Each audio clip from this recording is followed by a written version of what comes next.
Lima Gris TV, un canal diferente.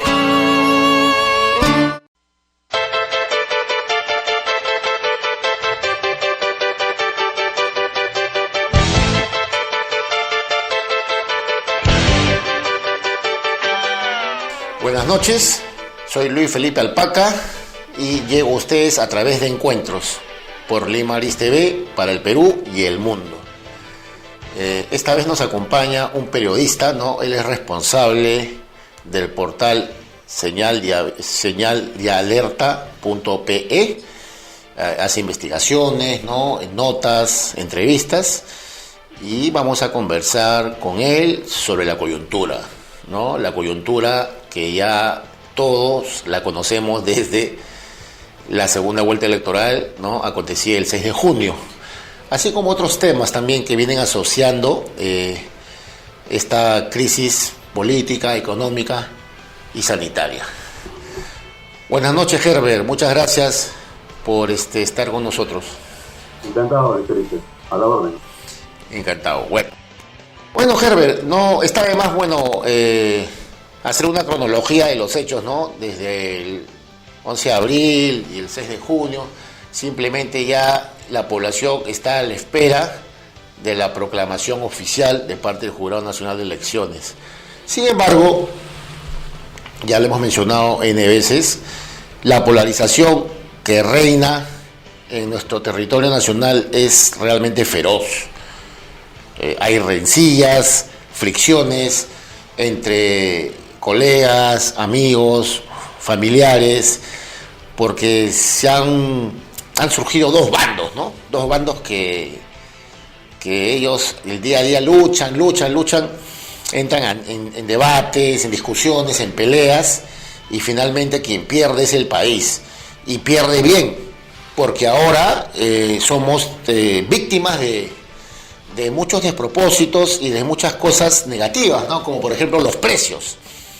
Desde el punto de vista económico, los precios se han elevado, ¿no? Todo en principio en honor al dólar, decían ellos, ¿no? Que como el alza del dólar ha sido inminente, el resto de productos se ven afectos.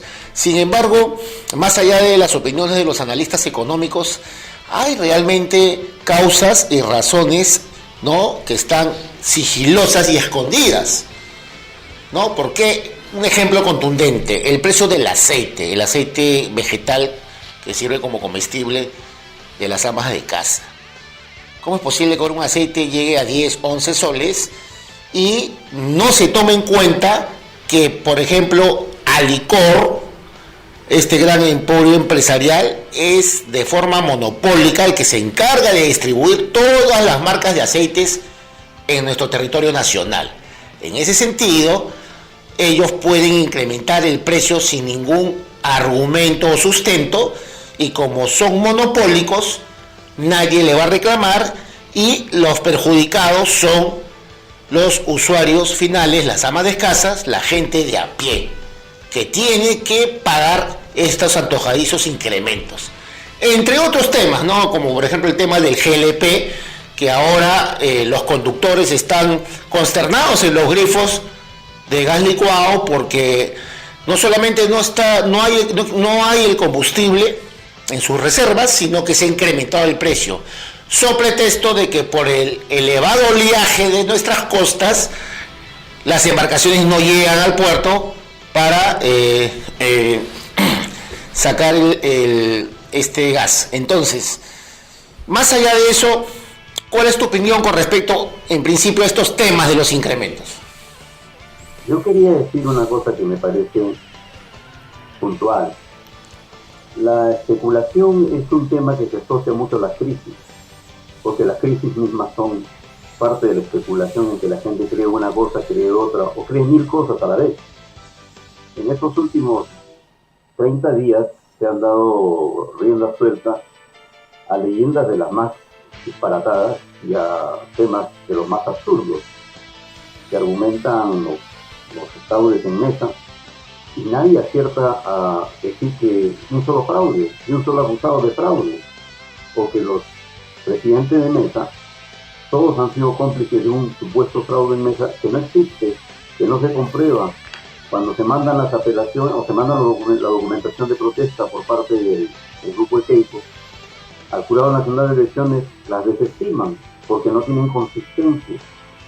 En consecuencia, una de estas circunstancias que vienen son las que aprovechan los grandes comerciantes, que le llaman en el Perú empresarios, cuando no son más que llevan y traen los productos importados de Casa Licor. Y hoy justamente, en el almuerzo en casa, comprobé que la dueña de casa, la ama de la casa, señora, me está reclamando más porque ya no le alcanza. De manera que no le alcanza porque los disparatados estos ya subieron el precio a 12 soles el aceite. Y porque una serie de alimentos conexos ya subieron. ¿Con qué justificación? No, es que puede entrar el nuevo presidente y entonces se va a armar la de San Quintín. La de San Quintín es donde deberían estar estos tipos, que son unos especuladores criminales, que cuando hay crisis se embolsican miles de millones, y como el Perú vive endeudado a la legislación que han creado ellos mismos, con sus tasas de interés disparatadas, muy altas, criminales en el mundo entero, no pasa nada. Lo cual debe llevarnos a una protesta clara, firme, rotunda, de condena y de advertencia que los nuevos tiempos tendrán que estudiar mejores tasas más justas y que el pueblo no tenga por qué sufrir las especulaciones de quienes saben que en crisis, cuando hay temores y cuando hay rumores disparatados, entonces el miedo gana las calles y gana los bolsillos de quienes tenemos menos. De manera que este es un asunto que ocurre siempre. No digo que sea justo ni que sea parte formal de un país decente, pero tenemos unos comerciantes indecentes a los que le llaman empresarios y que no son más que unos mercantiles, pero que se llevan la plata a raudal. En ese sentido, ¿qué sucede con los peruanos que solamente protestan cuando están entre cofradías de amigos o grupos menores y se quejan y dicen ¿por qué suben estos precios y nosotros no podemos pagar porque afectan nuestras economías personales? Porque si bien es cierto, si el común denominador de gente gana un salario mínimo, menos de 1.000 soles, imagínate cómo va a poder sustentar la canasta básica.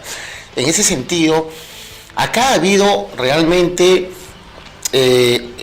operaciones miserables de parte no solamente de los últimos mandatarios de turno, sino que han jugado en pared con estos grandes emporios. Porque recuerda durante la pandemia del 2020, en el régimen de Martín Vizcarra, cómo es posible que se dio lugar a que estos mercantilistas que tú mencionas se hayan enriquecido triplemente. Por ejemplo, el tema de las clínicas.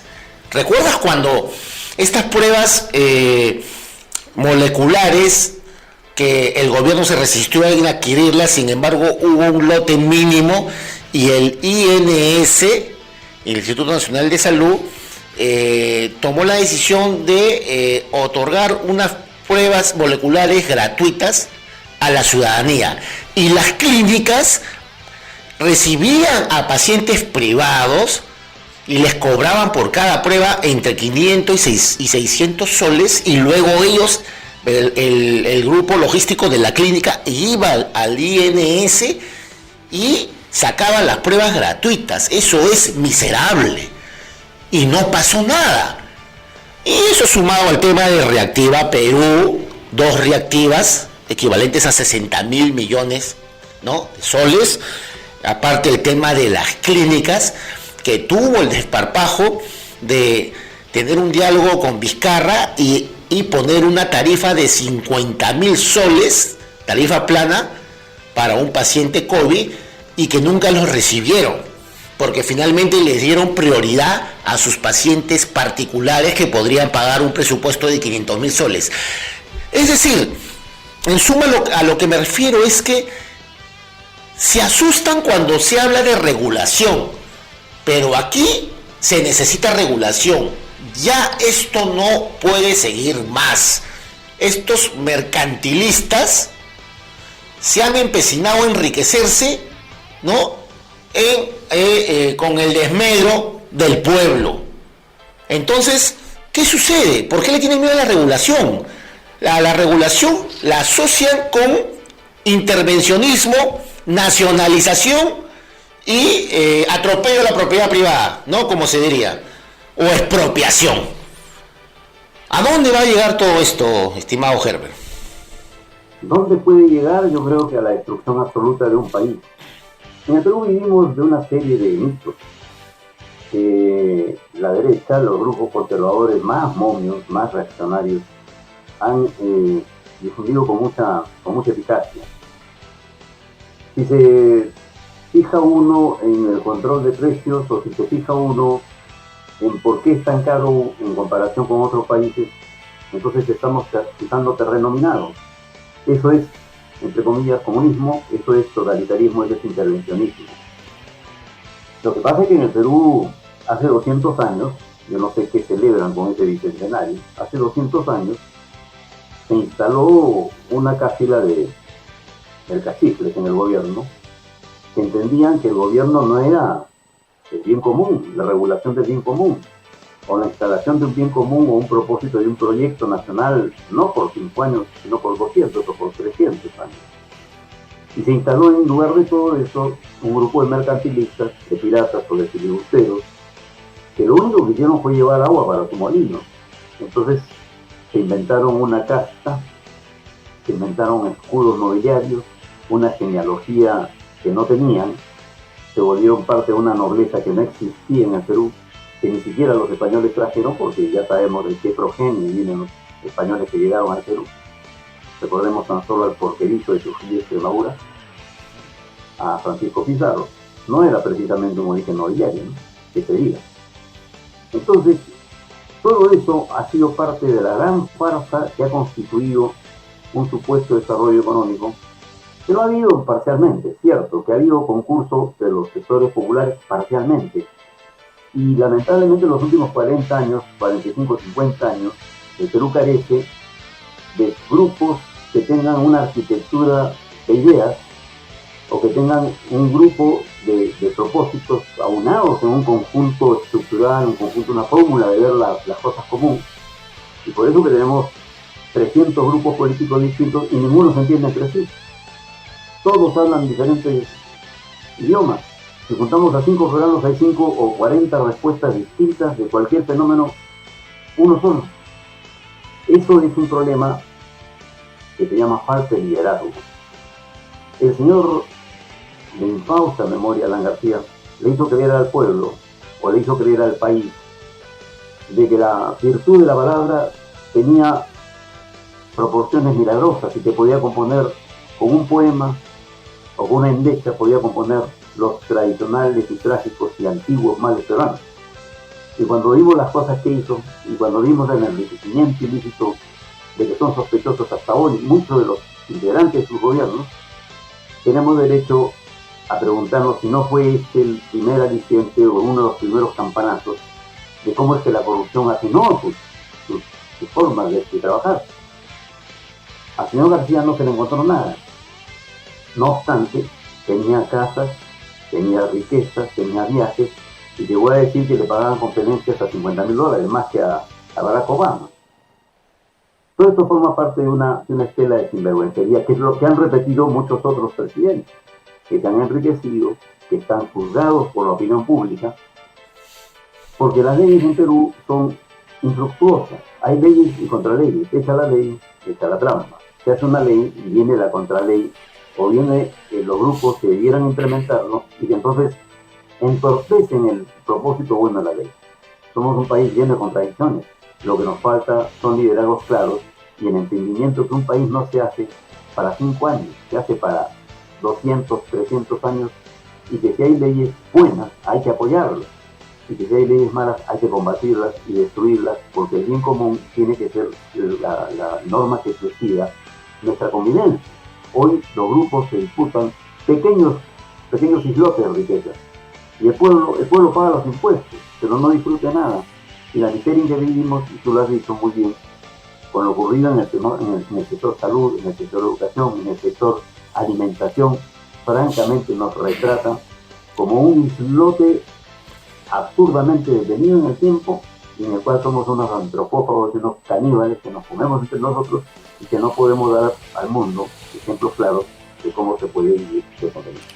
En ese sentido, entonces es pertinente mencionar, ¿no?, basados en la historia, como ya lo mencionaste, de luego la invasión española, de que el Perú, antes llamado Virú, ¿no?, prácticamente ha parido enemigos públicos, antipatriotas, desde la época de la colonia, ¿no?, donde surgieron esta simbiosis llamada criollos, que realmente vendían a su madre con tal de estar cerca de la corona de Castilla.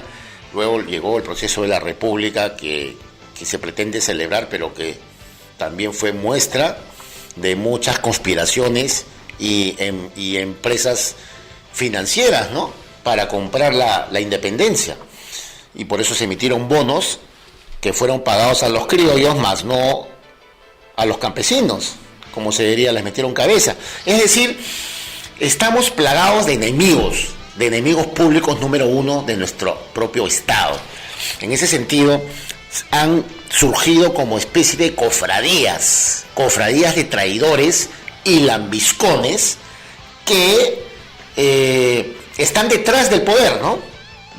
Me refiero detrás de los poderes del Estado, detrás de los jefes de Estado de momento, de los ministros, de los políticos y de las puertas giratorias que se ejercida por estos empresarios que luego pasan al Estado, formulan leyes que obedecen a sus empresas y vuelven después, dentro de un ciclo indeterminado, a la empresa privada o viceversa.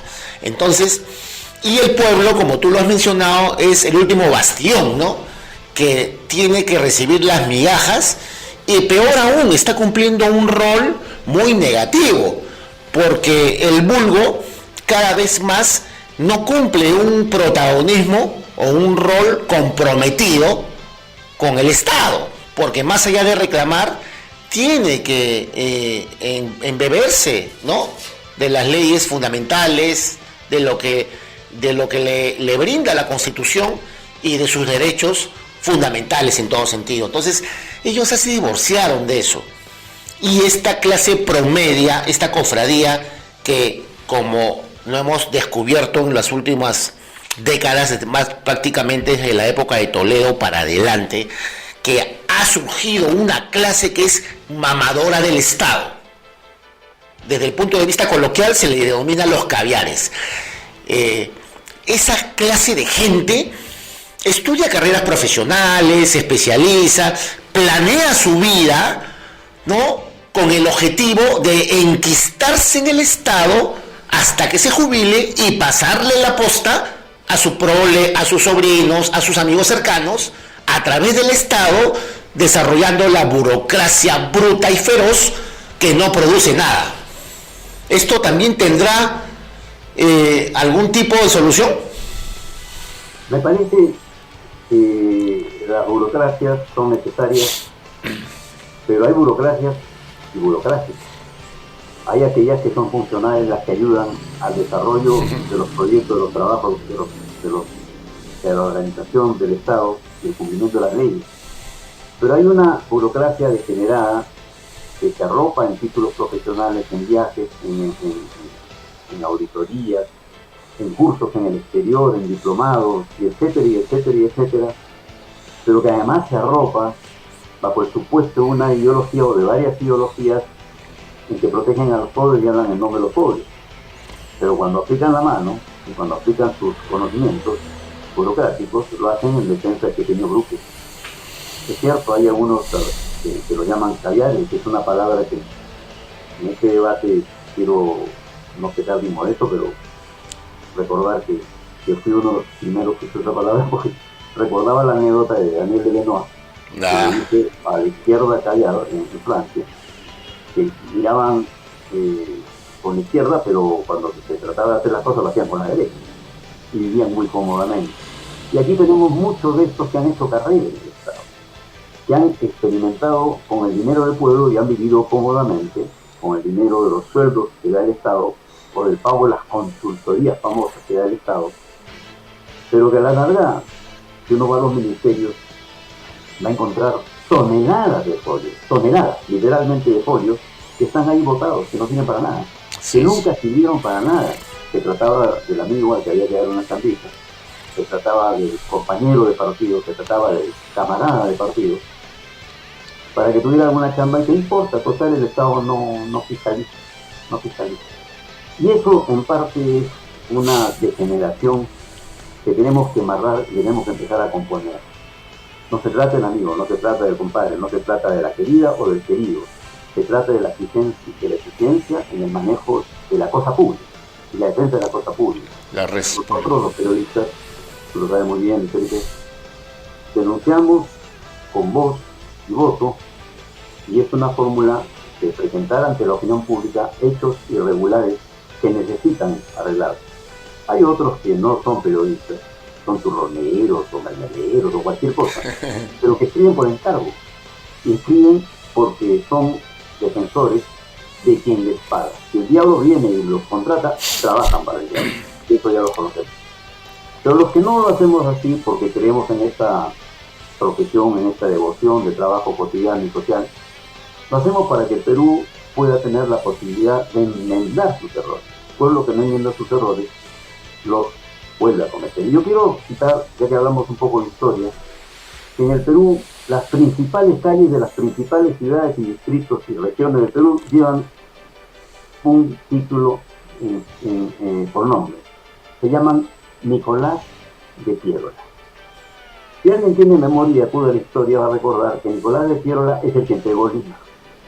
Nicolás de Piérola es el que conspiró contra todos los gobiernos de aquella época. Nicolás de Piérola es el señor que creía infaliblemente en que él, siendo un civil ignorante, podía manejar la guerra.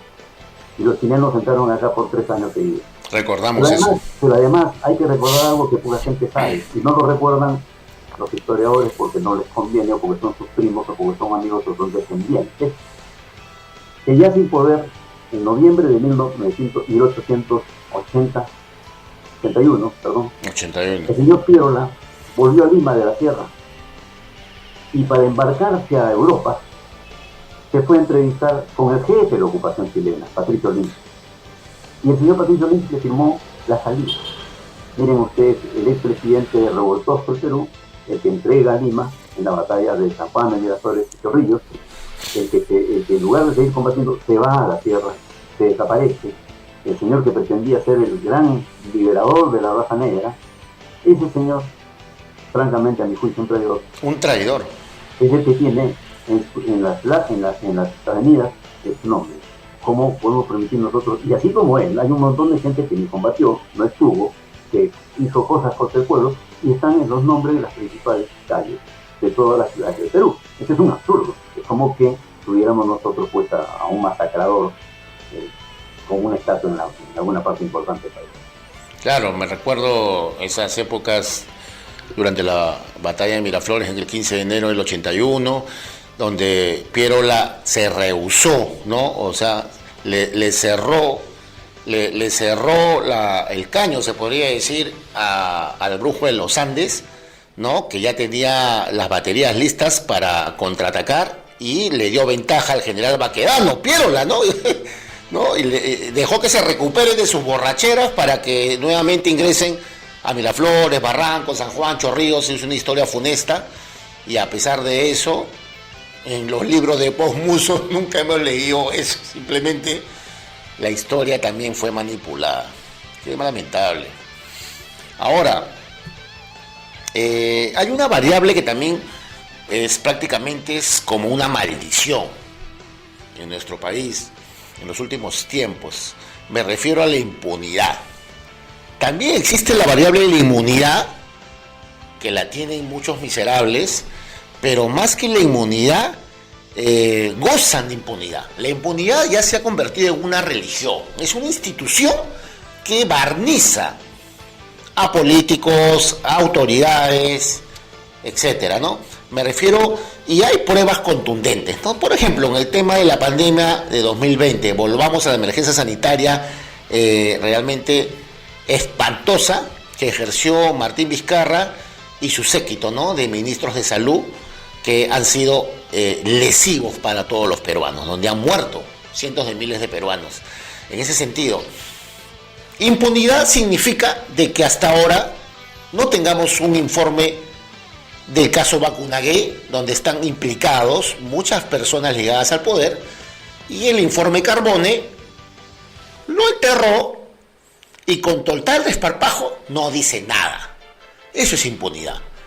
Martín Vizcarra finalmente se va a pudrir en la cárcel. Su ministro Víctor Zamora, que no compró pruebas moleculares y que gastó millones en pruebas inservibles, que son las denominadas rápidas, falta de plantas de oxígeno, malos manejos. La ministra de Economía ahora se encuentra en Suecia o en Suiza, creo que está trabajando en Cova Facility como consultora. Ya está en otra latitud. Eso es impunidad. Ya se ha institucionalizado. ¿Por qué, a pesar que tenemos una administración de justicia desde el punto de vista estructural, existe, ¿no? La justicia en el Perú, de alguna manera se administra a través del Poder Judicial. Existe una OGMA, existe una Junta Nacional de Justicia, aunque es vizcarrista, pero existe. ¿Pero qué sucede? Existe la Fiscalía, no operan, no administran la justicia realmente con reflexión y con patriotismo. Tiene que ver también con la corrupción, clientelismo. Estas taras ya han podrido nuestro país.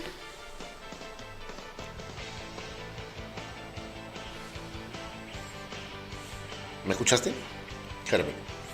No tengo audio. Ahora sí. Perdón, no sé si me escuchaste lo último, sí, la última reflexión que mencioné. Sí, claro, puedo hablar sobre eso, ¿no es cierto? Perfecto, por favor. Sí. El Perú, hay que decirlo con todas sus letras, a pesar de los cantos y de las salmodias de victoria y de alegría por el bicentenario, entre comillas, no sería Perú si no existiera impunidad. Se comenzó a hacer la república y los golpes de Estado entre los grupos militares se perdonaban luego, ¿no? Cuando no morían en combate se perdonaban y se abrazaban entre ellos. Y unos a otros vivían del Estado, porque el Estado es el que pagaba los gastos militares. Y después con la república y con la producción que se hizo, que se logró hacer, hubo quienes hasta cobraron como herederos de la revolución de la independencia. Sí. Y bastaba con que dijeran y se consiguieran algunos certificaditos de esos que en el Perú se hacen en cada esquina, y fueron y eran deudos y el Estado les pagó. El Perú no sería Perú si no tuviera esa impunidad, porque nos hemos acostumbrado a hacer la ley pero de inmediato la trampa. Hemos olvidado la entereza moral que tienen que tener los pueblos para castigar a sus traidores. Yo alguna vez, perdonen la autocita, dije que si bien es cierto tenemos miles de leyes, yo creo que hay una ley moral y hay un castigo moral, un tribunal moral que es mucho más efectivo que esas mismas leyes. Me acuerdo mucho, hace unos 15, 20 años, cuando algunos de nosotros fuimos a visitar la casa de la señora Marta Chávez, y entre el espectáculo lúdico y de protesta y de repudio que hubo en esa casa, Las bolsas de basura. se le botaba basura al lema de que la basura va a donde estaba la basura. Eso fue terrible, le produjo mucho más daño moral, destructor, firmemente opositor a esa persona que sigue en las lides y con la misma ideología reaccionaria, totalitarista que antes, y peor porque los años han pasado. Y fue tan terrible como que cuando a un parlamentario, me parece, que había metido las 4, dijo alguna barbaridad en la Cámara, se lo vio, se lo avistó en un restaurante y la gente lo empezó a insultar, lo empezó a correr. Entonces yo propuse, a modo de gracia, muy divertido, lo escribí en Liberación, que a los réprobos había que ponerles un gorrito con unas orejitas de ratón y ponerles su fotocheck y publicar su nombre y apellido en el diario El Peruano para que la gente no se olvidara de quiénes eran estos tipos que habían traicionado la confianza del pueblo peruano. Interesante. Era una broma, pero tiene mucho de fondo, porque si identificamos a nuestros delincuentes, estos se van a ver compelidos a juntarse solo entre ellos y a no trascender lo legal para hacer y volver a cometer sus barbaridades, porque si no son iguales a nosotros, y resulta que los delincuentes no son iguales porque han cometido crímenes. Pero en el Perú falta mano dura, una voluntad política.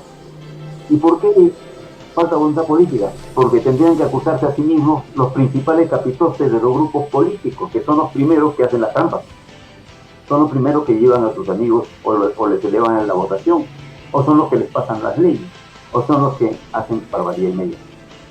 Tenemos que aprender a romper el pacto infame y tácito de hablar a media voz, como decía Manuel González Prada. Bueno, pero eso suena un poco desalentador finalmente, Herbert, ¿no te parece que prácticamente es como que no tengamos un destino que termine en luz? Esto va a ser como un ciclo revolvente. Algo tiene que haber. Permíteme interrumpirte brevemente. Creo que la mejor crítica a uno mismo, a un pueblo mismo, es la crudeza de la exposición de sus males. Entonces, si somos valientes para avisorar el análisis de la crudeza de nuestros males, yo creo que seremos mucho más inventivos, y los peruanos lo somos, en realzar la posibilidad de sus soluciones. Falta que alguien lo haga, que un grupo lo haga, que nos comentamos de lo mismo.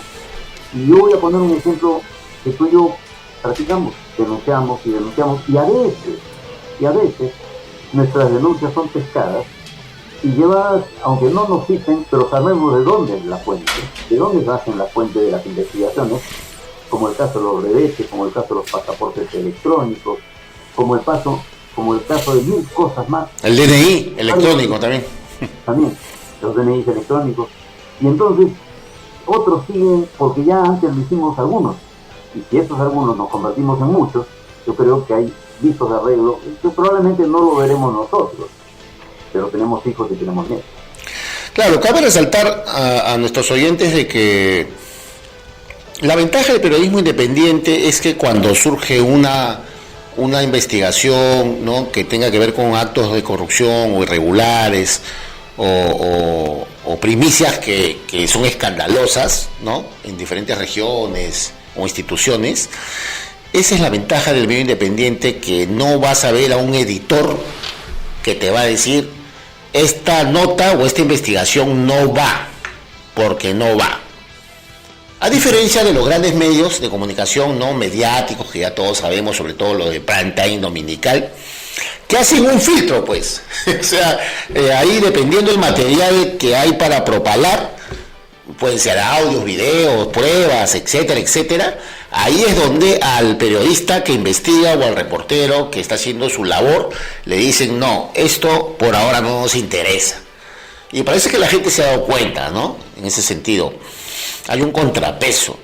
Si bien los medios independientes no son muy mediáticos, ya en los últimos tiempos han sido acogidos de parte de la gente, ¿no?, que ya los busca porque saben, pues, de que no están pisando terreno fangoso o están escogiendo qué cosa tienen que publicar. Entonces no todo está perdido. Y con respecto a González Prada, en efecto es un gran referente para muchos de nosotros, tipo frontal, que sin tapujos decía lo que pasaba en el Perú, llenaba, ¿no?, por ejemplo, en su discurso del Politeama, ¿no? Sin embargo, personajes con el perfil de González Prada actualmente no son políticamente correctos, o sea, no son bien vistos, los segregan, los apartan, son como la peste. Ahora lo políticamente correcto es ser decoroso, educado, cordial y 100% hipócrita. Eso tampoco nos ayuda mucho, ¿no te parece? Claro, eso se llama ser cómplice del status quo, de lo políticamente correcto, que es ver, oír y callar, si el mundo quiere votar. Pero me parece que nosotros debemos persistir en la construcción de una nación.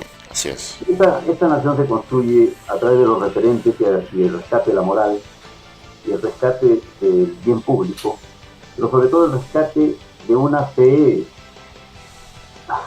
decía Vallejo Adorable que el destino blasfema, ¿no? Pero no, esta es una fe que se enriquece, porque Perú no está perdido, a mi juicio no. Hay gente y hay generaciones que están perdidas, como los últimos 30 años están plagados de inútiles, de delincuentes, de gente que no sirve para nada, de gente que no puede ver más allá de sus narices, aunque las tienen a veces grandes. No hablo por mí porque yo lo reconozco, que siempre gano por una nariz. Pero hay otros que no sirven. Han comprobado que son cretinos, mendaces, incapaces de entender siquiera el por qué están donde están, y el pueblo muchas veces se engaña y agrede porque no tiene otro. Es hora de que los jóvenes, es hora de que los que no son tan jóvenes entiendan que la política es un arte, y es un arte en el que tiene que entrar la gente buena, porque si no ocurre lo que está pasando, que está plagado el 90% de gente que es muy mal, sin valores morales, sin conocimiento de historia. ¿Cuántos de los parlamentarios conocen el Perú? ¿Cuánto un ciudadano del Perú, que es un país de muchos países a la vez, cuando un peruano se va a ver con uno de Puno? Perdón, uno de Tumbes con uno de Puno. Cuando uno de Caballococha se va a conocer con alguien de Azapa, en el sur. Son casi improbables. Es una cosa curiosa que la gente no entiende. Imposible. ¿Cuánta gente conoce, más allá de San Isidro, del Chacarillo o de Surco, es el o de Perú. Y la Victoria? Eso es Lima. O Lima, se pierden. Y creen que el ciudadano que a veces tiene dificultades en la adicción, que no está acostumbrado al perfume, que no está acostumbrado a los usos y referencias de Lima, es de menor calidad. ¿Qué piensa mucha gente, profesor? Todo mi respeto al profesor Castillo, yo lo considero presidente electo. ¿Qué creen de él? Que es un ser más bajito, que no habla bien, que no tiene capacidad oral. Pero curiosamente, por eso lo detestan, o lo detestan por ser peruano y parecer peruano, por ser hombre como todos nosotros. Hay un gran reto, ¿no? Y que tiene que ver con esa tara tan estúpida y tan absurda que nos viene desde la misma colonia, desde que llegaron los españoles, que es el racismo. Si eres más claro, eres más blanco, tienes posibilidades de salir más rápido de las broncas en que te metas. Si no lo eres, vas a botar la plata en abogado, vas a tener muchos sufrimientos. Pero bueno, estas son las cosas que tenemos que enfrentar. Por eso hay que romper el pacifismo y tácito y hablar a mi nombre. Precisamente, Herbert. Bueno, para terminar, se nos fue el tiempo. Has mencionado el tema de Pedro Castillo. Ya prácticamente sabemos que va a haber una proclamación en los próximos días. Esta se ha dilatado por las impugnaciones, las apelaciones, las interposiciones de nulidades, que en nombre del debido proceso y el derecho que les asiste, se han valido de la ley, ¿no?, de algunas prerrogativas que le dan para impugnar, para dilatar. Pero esto ya no da para más. O sea, la proclama, me imagino que va a ser no más de unos días. Y ya, además de la legalidad, ya se va a proclamar al presidente para que cobre a partir de ahí legitimidad. Para terminar, en ese sentido, te pediré una opinión breve. No sé si va a ser jocosa o va a ser iracunda tu opinión con respecto al rol de estos prestigiosos abogados que conocen la ley, conocen el derecho, pero salen en los medios de comunicación creando nuevas teorías del caso, nuevas estrategias, nuevas salidas, como ya ni mencionarlos, pero por ejemplo uno de ellos, que se llama Virgilio Hurtado, que asesora a Fuerza Popular, salió con el tema de que van a ir a la Corte Interamericana de Derechos Humanos, cuando en realidad sorprende a la gente cuando es inviable, ¿no? O sea, primero tiene que consultarse en la Comisión Interamericana de Derechos Humanos para ver si es viable esa demanda supranacional. Sin embargo, se sientan en las mesas de los comunicadores a sorprender a los comunicadores, no le llamo periodistas, le llamo comunicadores o presentadores de televisión, porque tampoco ellos se embeben del derecho. Entonces los sorprende, y la gente, al verlos con nombres rimbombantes y credenciales de jurisconsultos y constitucionalistas, dicen, bueno, ellos saben. Pero más allá de eso, por ejemplo, Julio Castiglioni ya admitió de que no van a revertir nada, pero a pesar de eso van a seguir impugnando. ¿Qué te parece ese rol realmente, no sé cómo llamarlo, sorprendente de estos abogados, que por cierto están cobrando rico? Yo sí sé cómo llamarlo, Luis Felipe, y lo dije hace muchos años. Son abogánsteres. No son abogados. Vi tu artículo. Abogánsteres. ¿Por qué? Porque bajo el supuesto de la práctica del derecho, le sacan la vuelta al derecho y se meten por esos intersticios que dan las leyes, no pocas veces, cuando se enfrentan a un ignorante, a un comunicador ignorante, que tiene el deber de leer, que tiene el deber de informarse, que tiene el deber de ser más que el entrevistado, porque de lo contrario pasa lo que está pasando. Y entonces estos señores abogados que dicen cosas tan estúpidas como que van a ir a la Corte Interamericana. Perdón, señores, para que eso ocurra tiene que haber un proceso local, agotarse sus instancias en el Tribunal Constitucional, luego 4 años, 5 años, y luego de eso ver si es admisible en la Corte Supranacional. Lo más probable es que no, pero eso no lo dicen pues los comunicadores. Esta profesión, que es la del periodismo, merece hoy ser reivindicada, y no con arrepentimientos tardíos como aquellos que suelen decir ahora los que antes eran fanáticos y que ahora ya son menos fanáticos y que están guardando el flanco para no perder la chamba, y otros que una señorita o señora que ya la perdió. Pero estamos viendo el flagelo absurdo de cómo nos gobiernan unos incapaces.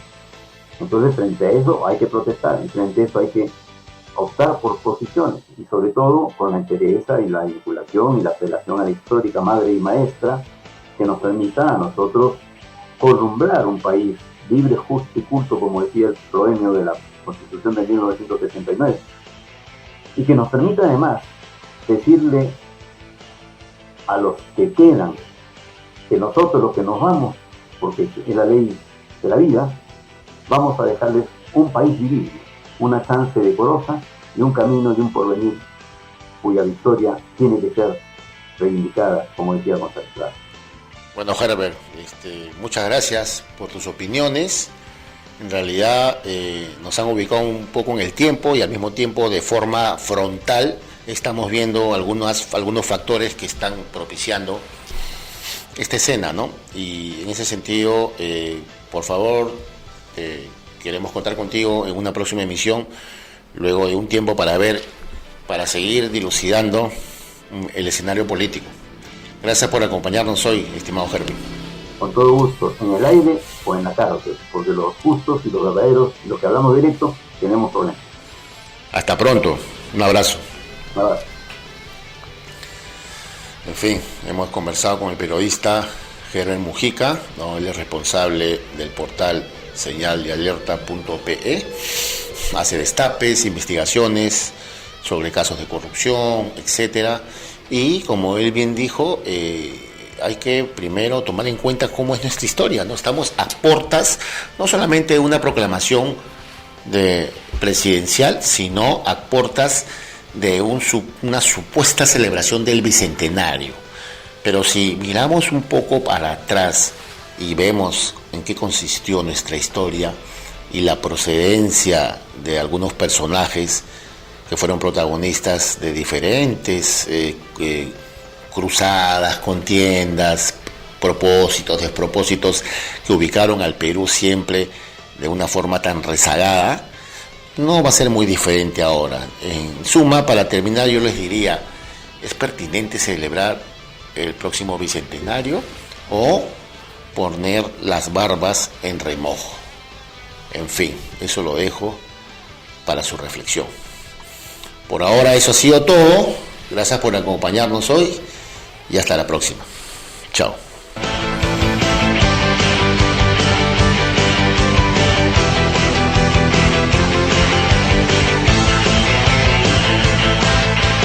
Lima Gris TV, un canal diferente.